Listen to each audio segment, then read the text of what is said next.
करना कोई सिखाओ, कैसे होता है इश्क कोई मुझको भी बतलाओ।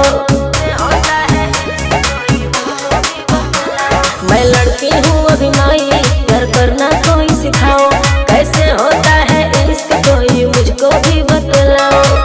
कि कैसन कैसन रे फील उठा तो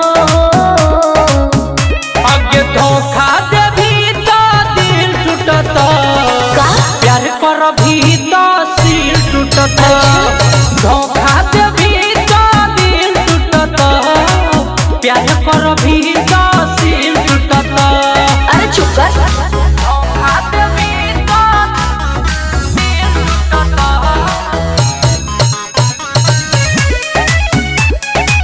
प्यार कर भी इश्क की ना घूमी कोई गली हूँ मैं, लड़की अभी अनरकली हूँ मैं। प्यार के बिया जदी बोई भीगे, हंस से ज्यादा छोड़ी रोई भीगे। हंस से ज्यादा छोड़ी रोई भीगे। इश्क की ना घूमी कोई गली हूँ मैं, लड़की अभी अनरकली हूँ मैं।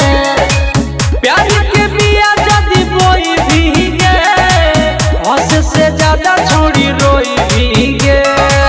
कि कौन कौन रे चीज लुटा तो आगे धोखा दे भी तो दिल टूटता, प्यार कर भी तो सिल टूटता।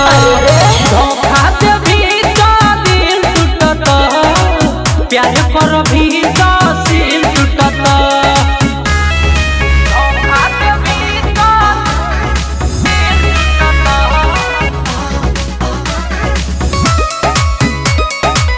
प्यार कर भी तो सिल टूटता। Mintu Shama.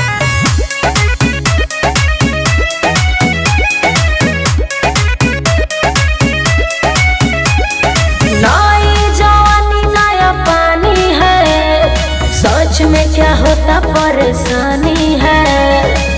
बिकियन पुनियन महाराज गे, देही में देतो रोज तो